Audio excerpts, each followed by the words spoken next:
से बोलिए मंगल देव की जय। प्यारे भक्तों, आज है फाल्गुन माह के अंतिम मंगलवार का दिन और आज मैं आप सभी को सुनाने जा रही हूँ मंगलवार व्रत में सुनी जाने वाली हनुमान जी की महापुण्य फल देने वाली कथा। मंगलवार का व्रत रख के जो भी भक्त श्रद्धा पूर्वक इन कथाओं को सुनता है उस भक्त की हर मनोकामना को मंगलदेव अवश्य ही पूर्ण करते हैं। आइए भक्तों, अपने और अपने पूरे परिवार की मंगल कामना को करते हुए आज की इस पावन कथा का रसपान करते हैं। प्रेम से बोलिए पावन पुत्र हनुमान की जय।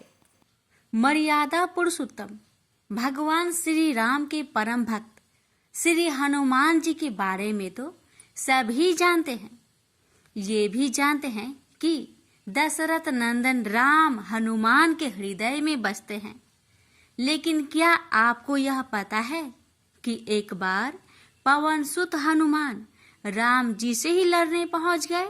हो सकता है भक्तों, ये कथा श्रवण करके आपको हैरानी होगी, लेकिन यह सत्य है और इस घटना का जिक्र श्री राम कथा में सुनने और पढ़ने को मिलता है। लेकिन इससे भी ज्यादा हैरान करने वाली बात यह है कि पवन सुत जब श्री राम से लड़ने के लिए तैयार हुए तो उन्होंने सौगंध भी मर्यादा पुरुष उत्तम की ही ली। तो आइए जानते हैं कि ऐसा क्या हुआ था कि श्री राम के परम भक्त पवन सुत को उनसे युद्ध करना पड़ा। कथा मिलती है कि एक बार सेमरू पर्वत पर सभी संतों की सभा का आयोजन हुआ। केवर्त देश के राज संकुत भी उसी सभा में सभी संतों का आशीर्वाद लेने जा रहे थे। रास्ते में उन्हें देव ऋषि नारद मिले। राजा सुकंद ने उन्हें प्रणाम किया। इस पर श्री नारद जी ने उन्हें आशीर्वाद देकर यात्रा का प्रयोजन पूछा। राजा सुकंद ने उन्हें संत सभा के आयोजन की बात बताई। इस पर नारद मुनि ने कहा, अच्छा है, संतों की सभा में जरूर जाना चाहिए। ऐसा कहकर सुकंद को जाने का आदेश दिया। सुकंद जैसे ही सभा में जाने के लिए प्रस्थान करने लगे, तैसे ही नारद जी ने उन्हें आवाज दी। इसके बाद कहा कि जिस सभा में जा रहे हो उसमें सभी को प्रणाम करना, लेकिन ऋषि विश्वामित्र का अभिवादन बिल्कुल भी मत करना। इस पर सुकंद ने पूछा कि यह तो उचित नहीं है। तब श्री नारद जी ने कहा कि तुम भी राजा हो, वो भी पहले राजा ही थे, अब संत हो गए हैं, मत करना प्रणाम। राजा सुकंद ने किया भी ठीक वैसा ही। सभा के समाप्त होते ही विश्वामित्र जी श्री राम से मिलने पहुंचे। वहां पहुंचकर उन्होंने बताया कि उनका अपमान हुआ, वह इसे भूल भी जाते, लेकिन यह तो संत परंपरा का अपमान है। राम जी ने पूछा, गुरुजी क्या हुआ? तब विश्वामित्र जी ने कहा कि मेरा अपमान हुआ है। राम जी ने पूछा, किसने किया है? तब विश्वामित्र जी ने पूछा कि जानकर करोगे भी क्या? इस पर श्री राम जी ने कहा कि गुरु जी, आपके चरणों का सौगंध लेकर प्रतिज्ञा करता हूँ, जो सिर आपके चरणों में नहीं झुका है उसे काट दिया जाएगा। कल सुबह में उसका वध करूंगा। श्री राम की इस सौगंध का जैसे ही राजा सुकंद को पता चला, वह नारद मुनि को ढूंढने लगे। काफी देर तक वह परेशान रहे, लेकिन नारद मुनि उन्हें मिल ही नहीं रहे थे। व्याकुल होकर जब वह रोने लगे, तब नारद जी प्रकट हुए। सुकंद ने हाथ जोड़कर उन्हें सारी बात कह सुनाई, साथ ही प्राण दान की विनती की। इस पर नारद जी ने उन्हें माता अंजनी की शरण में जाने की सलाह दी। ये भी कहा कि अगर उन्होंने तुम्हें बचाने का वचन दे दिया तो तुम जरूर बच जाओगे, लेकिन यह भी कहा कि वह किसी को यह नहीं बताएंगे कि नारद जी ने उन्हें यह सलाह दी है। राजा सुकंद के रोने की आवाज सुनकर माता अंजनी बाहर पहुंची तब उन्होंने कहा कि माता मुझे बचा ले, अन्यथा विश्वामित्र जी मुझे मार डालेंगे। ईश्वर माता अंजनी ने सुंकत को उसके प्राण बचाने का वचन दिया। उन्होंने कहा कि तुम शरण में हो, तुम्हें कोई नहीं मार सकता। इसके बाद राजा सुंकत को विश्राम करने के लिए कहा। शाम ढले जब हनुमान जी माता अंजनी के पास पहुंचे तो उन्होंने सारी बात बताई, लेकिन सुकंद को बुलाने से पहले पवन सुत से सौगंध लेने को कहा। तब श्री हनुमान जी ने कहा कि वह श्री राम के चरणों की सौगंध लेते हैं कि वह सुकंद के प्राणों की रक्षा करेंगे। तब माता अंजनी ने राजा को बुलाया। हनुमान जी ने पूछा, कौन तुम्हें मारना चाहता है?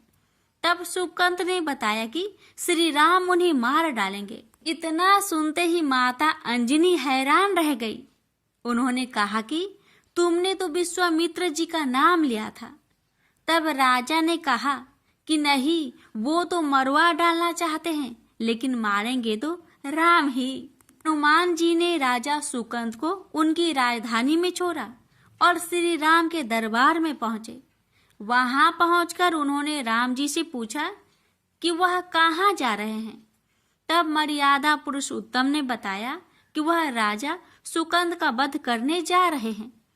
तब हनुमान जी ने कहा, प्रभु उसे मत मारिए। राम जी ने कहा कि वह तो अपने गुरु की सौगंध ले चुके हैं, आप पीछे नहीं हट सकते।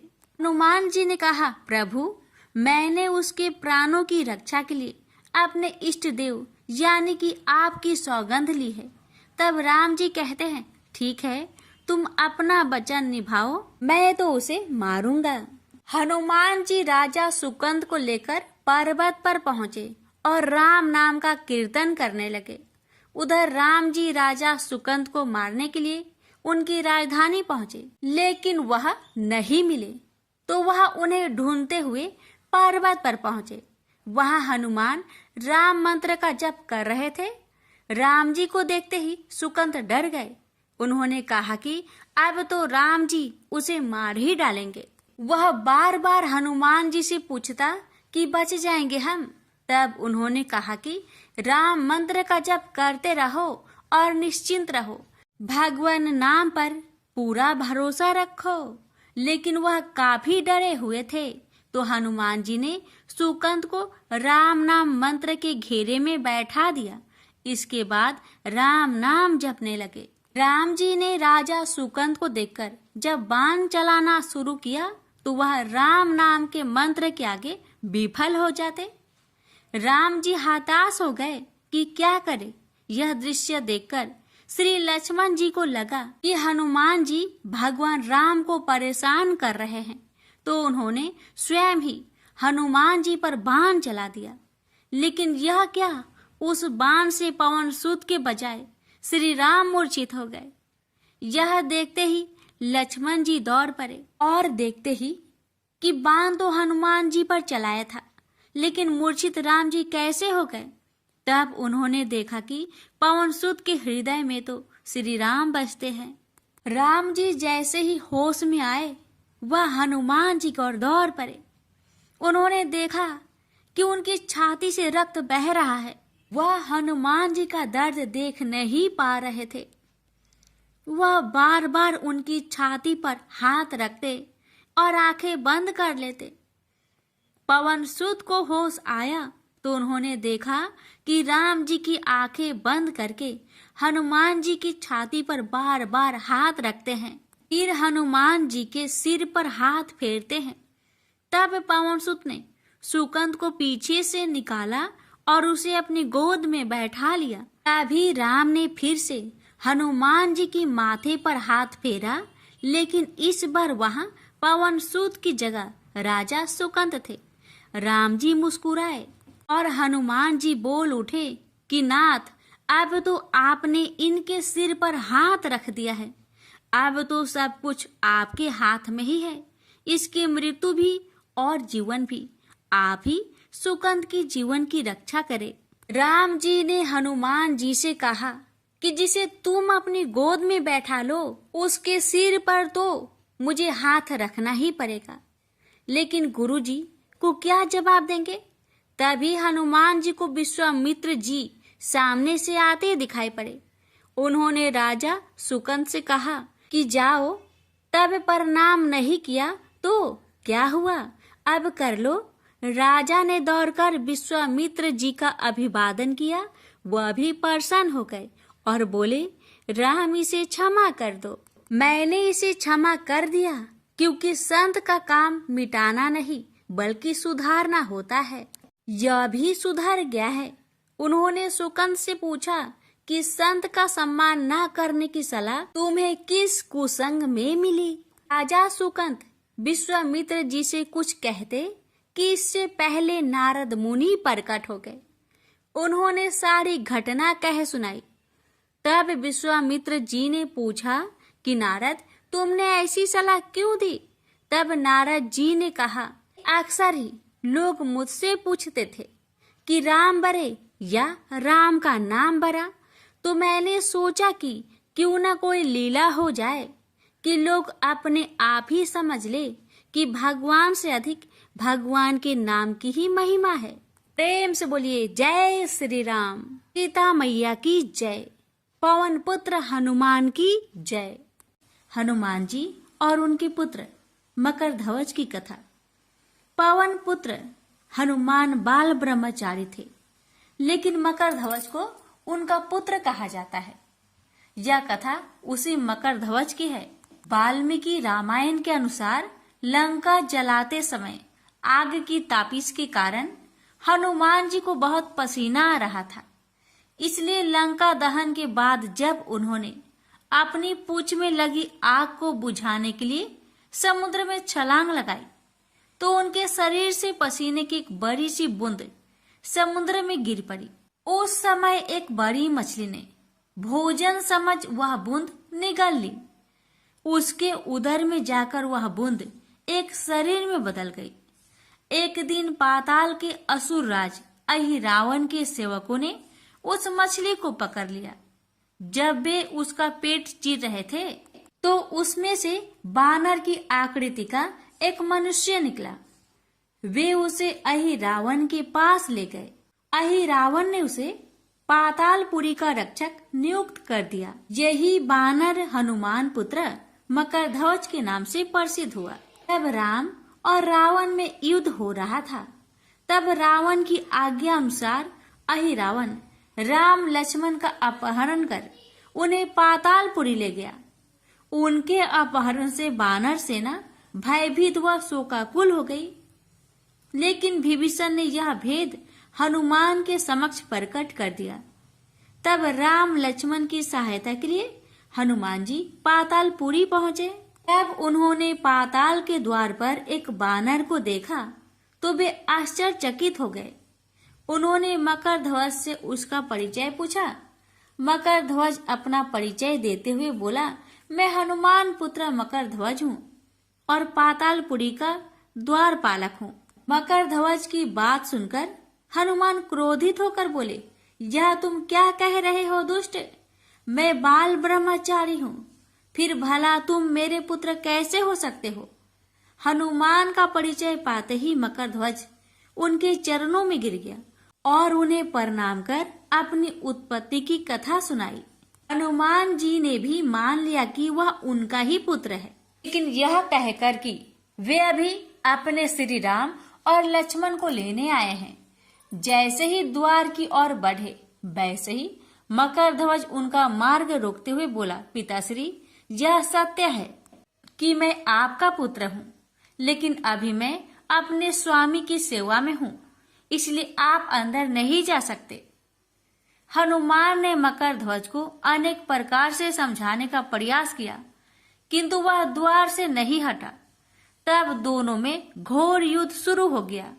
देखते ही देखते हनुमान जी उसे अपनी पूंछ में बांधकर पाताल में प्रवेश कर गए। हनुमान सीधे देवी मंदिर में पहुंचे, जहां अहिरावण राम लक्ष्मण की बलि देने वाला था। हनुमान जी को देखकर चामुंडा देवी पाताल लोक से प्रस्थान कर गई। तब हनुमान जी देवी रूप धारण करके वहां स्थापित हो गए। कुछ देर के बाद अहिरावण वहां आया और पूजा अर्चना करके जैसे ही उसने राम लक्ष्मण की बलि देने के लिए तलवार उठाई, वैसे ही भयंकर गर्जना करते हुए हनुमान जी प्रकट हो गए और उसी तलवार से अहिरावण का वध कर दिया। उन्होंने राम लक्ष्मण को बंधन मुक्त किया। तब श्री राम ने पूछा, हनुमान, तुम्हारी पूंछ में यह कौन बंधा है? बिल्कुल तुम्हारे ही समान लग रहा है, इसे खोल दो। हनुमान ने मकर ध्वज का परिचय देकर उसे बंधन मुक्त कर दिया। मकर ध्वज ने श्री राम के समक्ष सिर झुका लिया। तब श्री राम ने मकर ध्वज का राज्य अभिषेक कर उसे पाताल का राजा घोषित कर दिया और कहा कि भविष्य में वह अपने पिता के समान दूसरों की सेवा करे। यह सुनकर मकर ध्वज ने तीनों को प्रणाम किया। तीनों उसे आशीर्वाद देकर वहां से प्रस्थान कर गए। इस प्रकार मकर ध्वज हनुमान का पुत्र कहलाए। तो प्रेम से बोलिए, पवन पुत्र हनुमान की जय। श्रवण करेंगे राम नाम की महिमा की बड़ी ही सुंदर कथा। लंकापति रावण के वध के बाद जब अयोध्यापति प्रभु श्री राम की कीर्ति दूर दूर तक फैल रही थी और वह मर्यादा पुरुषोत्तम कहलाने लगे, तब एक दिन महादेव शिव की इच्छा भी मर्यादा पुरुषोत्तम श्री राम से मिलने की हुई। पार्वती को संग लेकर महादेव कैलाश पर्वत उतरकर अयोध्या नगरी के रास्ते चल पड़े। भगवान शिव और माँ पार्वती को अयोध्या आया देखकर राम जी बहुत खुश हुए। माता जानकी ने उनका उचित आदर सत्कार किया और स्वयं भोजन बनाने के लिए रसोई में चली गई। इस बीच भगवान शिव ने श्री राम जी से पूछा, आपके सेवक हनुमान जी दिखाई नहीं पड़ रहे हैं? श्री राम बोले, वे बगीचे में हैं। शिव जी ने श्री राम जी से बगीचे में जाने की अनुमति मांगी और पार्वती जी का हाथ थामकर बगीचे में आ गए। बगीचे की खूबसूरती देखकर उनका मन मोहित हो गया। आम के एक घने वृक्ष के नीचे हनुमान जी दीन दुनिया से बेखबर गहरी नींद में सोए थे और एक लय में खराटे से राम नाम की ध्वनि उठ रही थी। चकित होकर शिव जी और माता पार्वती एक दूसरे की ओर देखने लगे। माता पार्वती मुस्कुरा उठी और वृक्ष की डालियों की ओर इशारा किया। राम नाम सुनकर पेड़ की डालियां भी झूमने लगी थी और इनके बीच से भी राम नाम उच्चारित हो रहा था। शिव जी इस राम नाम की धुन में मस्त मगन होकर खुद भी राम राम कहकर नाचने लगे। माता पार्वती जी ने भी अपने पति का अनुसरण किया और अपने कोमल पैर थिरकाने लगी। शिव जी और पार्वती जी के नृत्य से ऐसी झनकार उठी कि स्वर्गलोक के देवतागण भी आकर्षित होकर बगीचे में आ गए और राम नाम की धुन में सभी मस्त हो गए। माता जानकी भोजन तैयार करके प्रतीक्षारत थी, परंतु संध्या घिरने तक भी अतिथि नहीं पधारे। तब अपने देवर लक्ष्मण जी को बगीचे में भेजा। लक्ष्मण जी तो स्वयं को श्री राम का सेवक ही मानते थे। अब बगीचे में आकर जब उन्होंने धरती पर स्वर्ग का नजारा देखा तो खुद भी राम नाम की धुन में झूम उठे। महल में माता जानकी परेशान हो रही थी कि अभी तक भोजन ग्रहण करने कोई भी क्यों नहीं आया। उन्होंने श्री राम जी से कहा, भोजन ठंडा हो रहा है, चलिए हम ही जाकर बगीचे में से सभी को ले आए। जब राम जी बगीचे में गए तो वहां राम नाम की धुन मची हुई थी। हनुमान जी गहरी नींद में सोए हुए थे और उनके खराटों से अभी तक राम नाम निकल रहा था। श्री राम भाव विहल हो उठे। राम जी ने हनुमान जी को नींद से जगाया और प्रेम से उनकी तरफ निहारने लगे। हनुमान जी प्रभु को आया देख शीघ्रता से उठ खड़े हुए। नित्य की सभा भंग हो गई। शिव जी खुले कंठ से हनुमान जी की राम भक्ति की सराहना करने लगे। हनुमान जी सकुचाए लेकिन मन ही मन खुश हो रहे थे। श्री सिया राम ने भोजन करने का आग्रह भगवान शिव जी से किया। तभी लोग महल में भोजन करने के लिए चल पड़े। माता जानकी भोजन परोसने लगी। हनुमान जी को भी श्री राम जी ने पंक्ति में बैठने का आदेश दिया। हनुमान जी बैठ तो गए, परंतु आदत ऐसी थी कि राम जी के भोजन करने के उपरांत ही सभी लोग भोजन करते थे। आज श्री राम के आदेश से पहले भोजन करना पड़ रहा था। माता जानकी हनुमान जी को भोजन परोसती जा रही थी, पर हनुमान जी का पेट ही नहीं भर रहा था। सीता जी कुछ समय तक तो उन्हें भोजन परोसती रही, फिर समझ गई इस तरह से हनुमान जी का पेट नहीं भरेगा। उन्होंने तुलसी के एक पत्ते पर राम नाम लिखा और भोजन के साथ हनुमान जी को परोस दिया। तुलसी पत्र खाते ही हनुमान जी को संतुष्टि मिली और वह भोजन खाकर उठ खड़े हुए। भगवान शिव शंकर ने प्रसन्न होकर हनुमान जी को आशीर्वाद दिया कि आपकी राम भक्ति युगों युगों तक याद की जाएगी और आप संकट मोचन कहलाएंगे। प्रेम से बोलिए सिया रामचंद्र की जय। हर हर महादेव। माता पार्वती की जय। हनुमान जी की जय।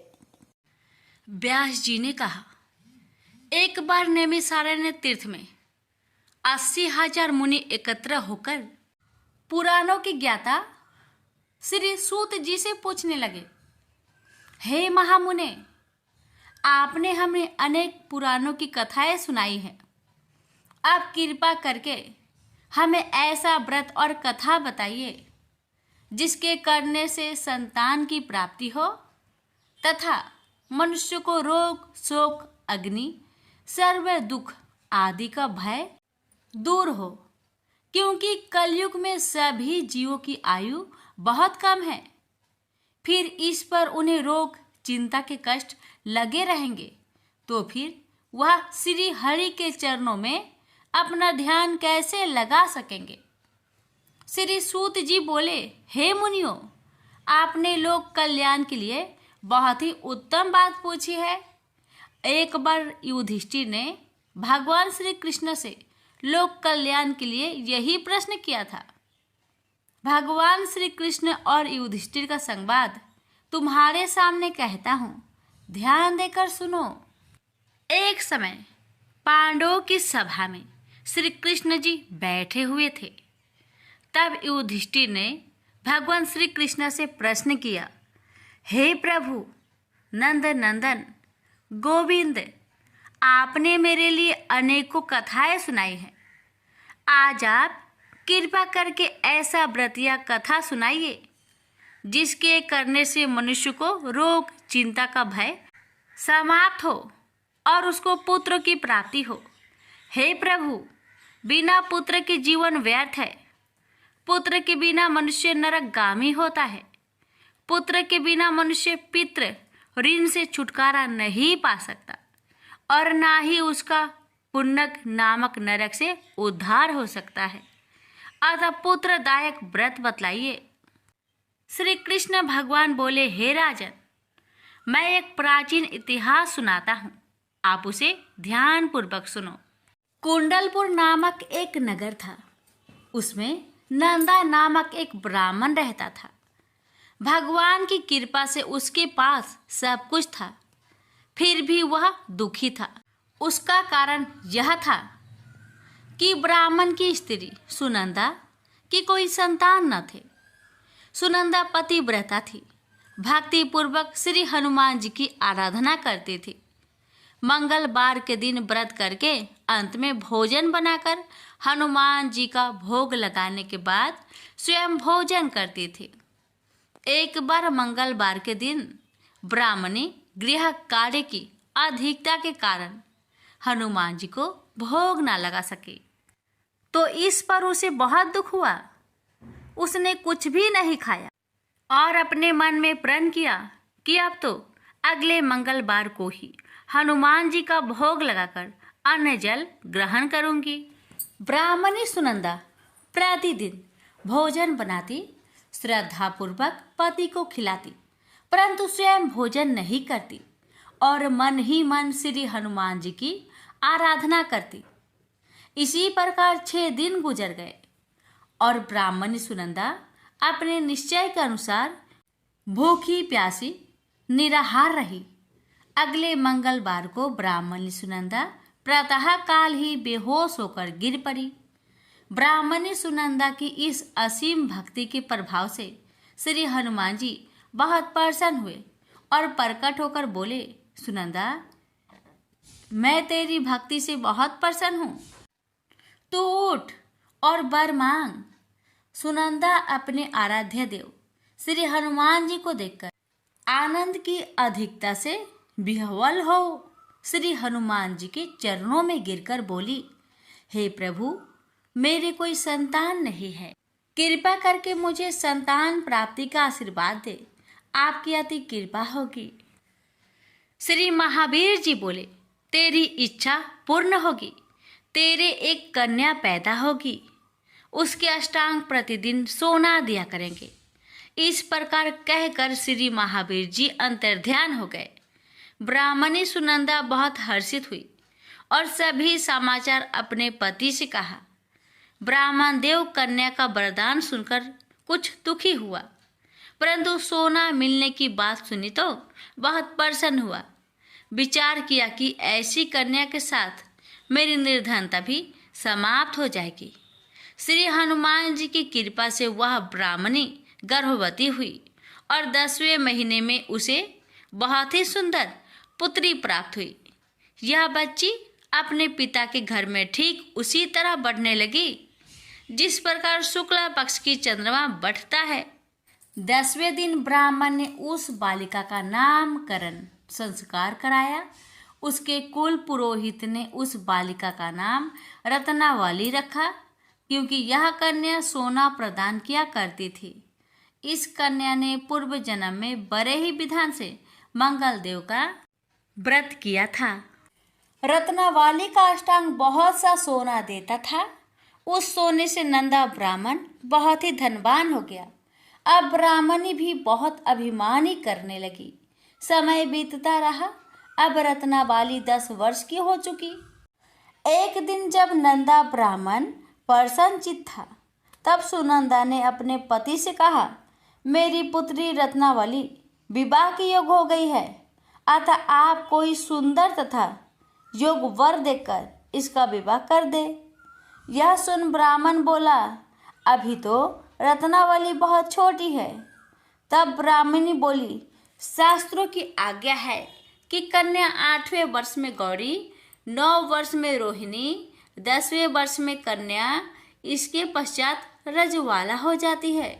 गौरी के दान से पाताल लोक की प्राप्ति होती है, रोहिणी के दान से वैकुंठ लोक की प्राप्ति होती है, कन्या के दान से इंद्रलोक में सुखों की प्राप्ति होती है।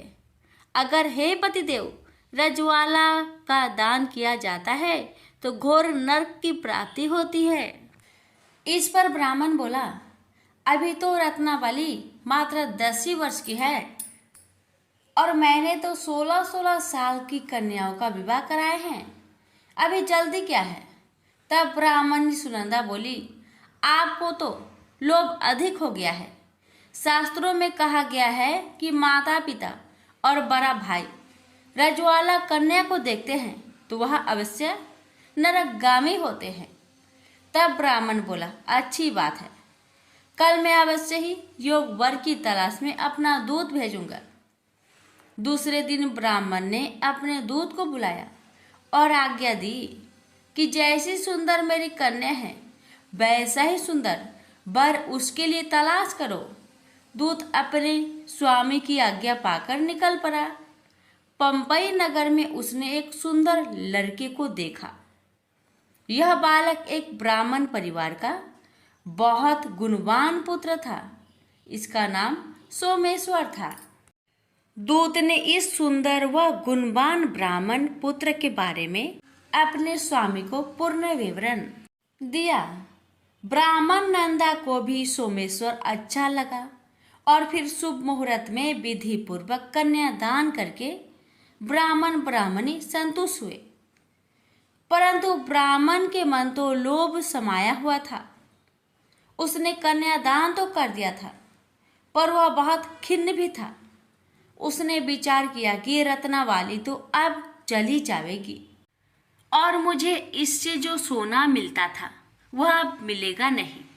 मेरे पास जो धन था कुछ तो इसके विवाह में खर्च हो गया और जो शेष बचा है वह भी कुछ दिनों के पश्चात समाप्त हो जाएगा। मैंने तो इसका विवाह करके बहुत बड़ी भूल कर दी है। अब कोई ऐसा उपाय हो कि रत्नावाली मेरे घर में ही बनी रहे, अपनी ससुराल ना जावे। लोभ रूपी राक्षस ब्राह्मण के मस्तिष्क पर छाता जा रहा था। रात भर अपनी सैया पर बेचैनी से करवटें बदलते बदलते उसने एक बहुत ही क्रूर निर्णय लिया। उसने विचार किया कि जब रत्नावाली को लेकर उसका पति सोमेश्वर अपने घर के लिए जाएगा तो वह मार्ग में छिपकर सोमेश्वर का वध कर देगा और अपनी लड़की को अपने घर ले आएगा, जिससे नियमित रूप से उसे सोना भी मिलता रहेगा और समाज का कोई मनुष्य उसे दोष भी नहीं दे सकेगा। प्रातःकाल हुआ तो नंदा और सुनंदा ने अपने जामाई तथा लड़की को बहुत सारा धन देकर विदा किया। सोमेश्वर अपनी पत्नी रत्नावली को लेकर ससुराल से अपने घर की तरफ चल दिया। ब्राह्मण नंदा महालोभ के वशीभूत हो अपने मति खो चुका था। पाप पुण्य को उसे विचार न रहा था। अपने भयानक व क्रूर निर्णय को कार्य रूप देने के लिए उसने अपने दूत को मार्ग में अपने जामाई का वध करने के लिए भेज दिया था, ताकि रत्नावली से प्राप्त होने वाला सोना उसे हमेशा मिलता रहे और वो कभी निर्धन ना हो। ब्राह्मण के दूत ने अपने स्वामी की आज्ञा का पालन करते हुए उसके जमाई सोमेश्वर का मार्ग में ही वध कर दिया। समाचार प्राप्त कर ब्राह्मण नंदा मार्ग में पहुंचा और रुदन करती अपनी पुत्री रत्नावली से बोला, हे पुत्री, मार्ग में लुटेरों ने तेरे पति का वध कर दिया है। भगवान की इच्छा के आगे किसी का कोई बस नहीं चलता है। अब तू घर चल, वहां पर ही रहकर शेष जीवन व्यतीत करना। जो भाग्य में लिखा है वही होगा। अपने पति की अकाल मृत्यु से रत्नावली बहुत दुखी हुई। करुण क्रंदन व रुदन करते हुए अपने पिता से बोली, हे पिताजी, इस संसार में जिस स्त्री का पति नहीं है उसका जीना व्यर्थ है।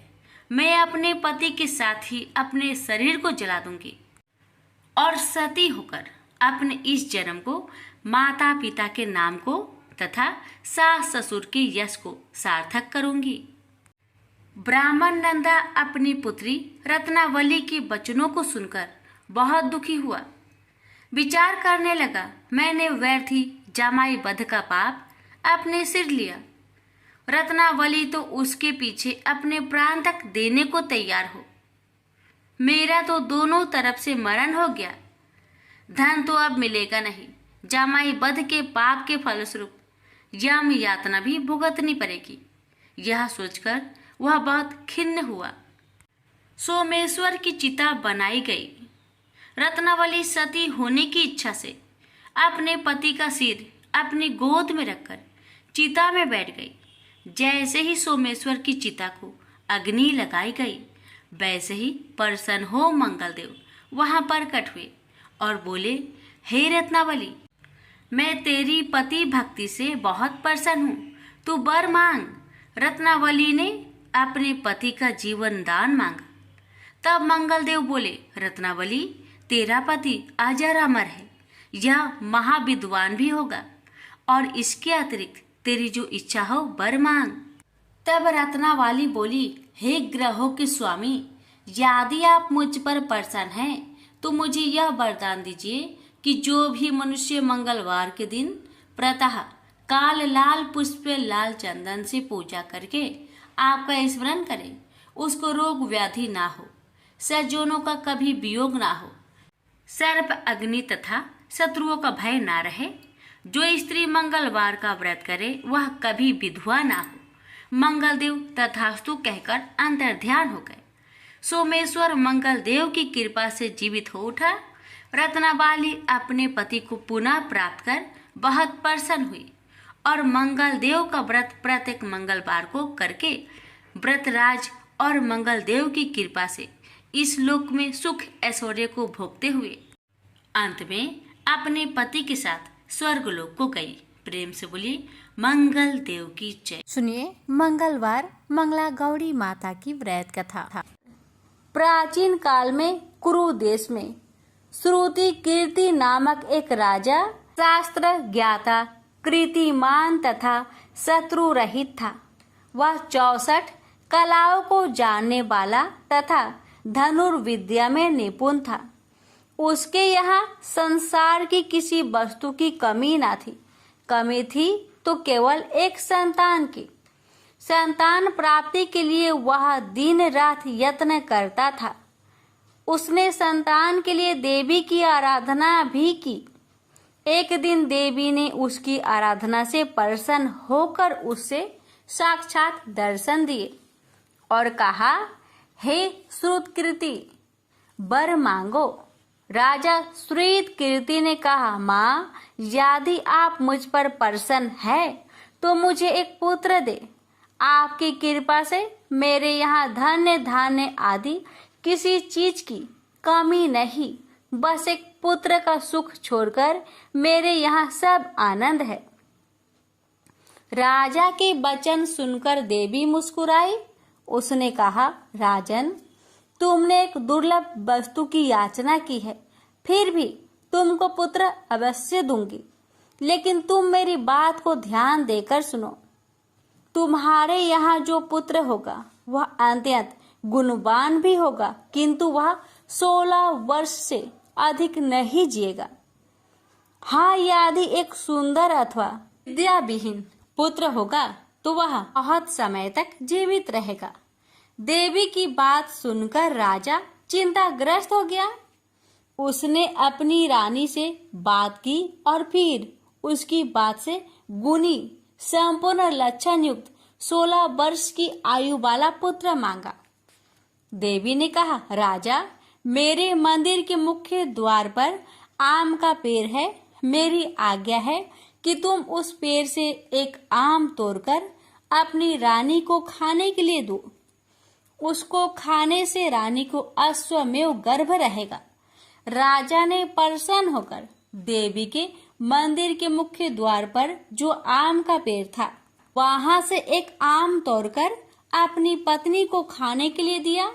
रानी ने देवी के आदेश अनुसार फल खाया और 10 मास के पश्चात उसके यहाँ देवपुत्र तुल्य पुत्र पैदा हुआ।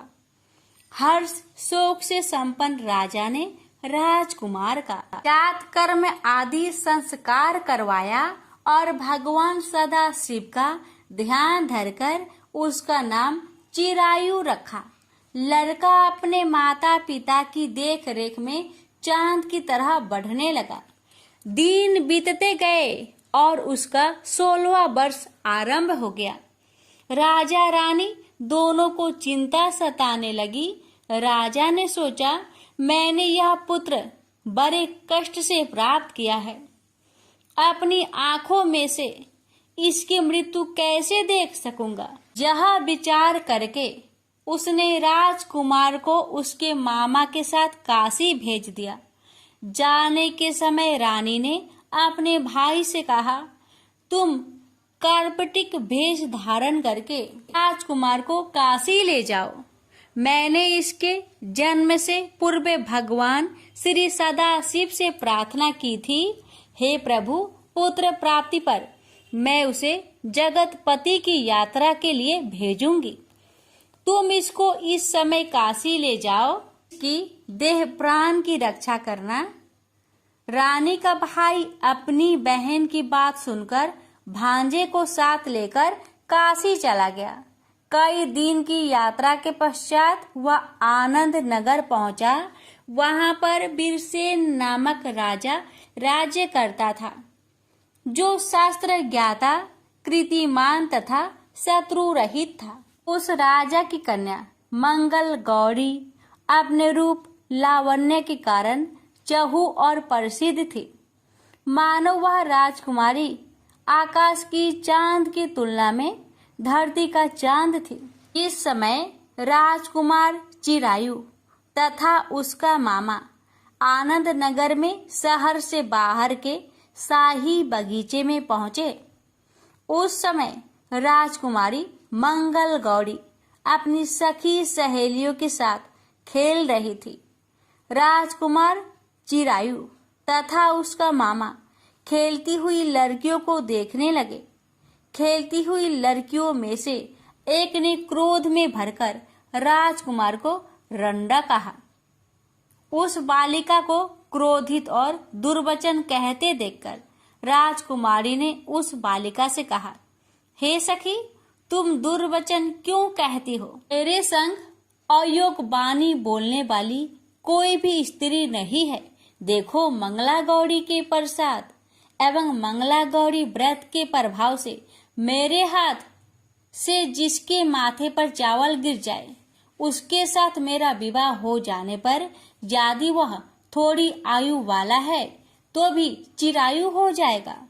इसके बाद सब बालिकाएं अपने अपने घर को लौट गई। उस दिन राजकुमारी का विवाह वलिहक देश के ढिंढधर्मा राजा के पुत्र सुकेत नाम वाले राजकुमार से होने वाला था। लेकिन सुकेत मूर्ख, कुरूप तथा बहरा था। वर पक्ष वाले उसकी बजाय विवाह मंडप में अन्य अच्छा वर ले जाने की इच्छा प्रकट कर चुके थे। विवाह के पश्चात सुकेत के बजाय प्रस्तुत वर को भगा दिया जाएगा और सुकेतु बालिहक देश को अपनी पत्नी को लेकर लौट जाएगा। ऐसा विचार करके वर पक्ष के कुछ आदमी चिरायु के पास जाकर उसके मामा से कहने लगे, यह बालक तुम हमें दे दो, इसके द्वारा हमारा कार्य सिद्ध होने वाला है। इस भूमि पर परोपकार जैसा अन्य कोई धर्म नहीं है।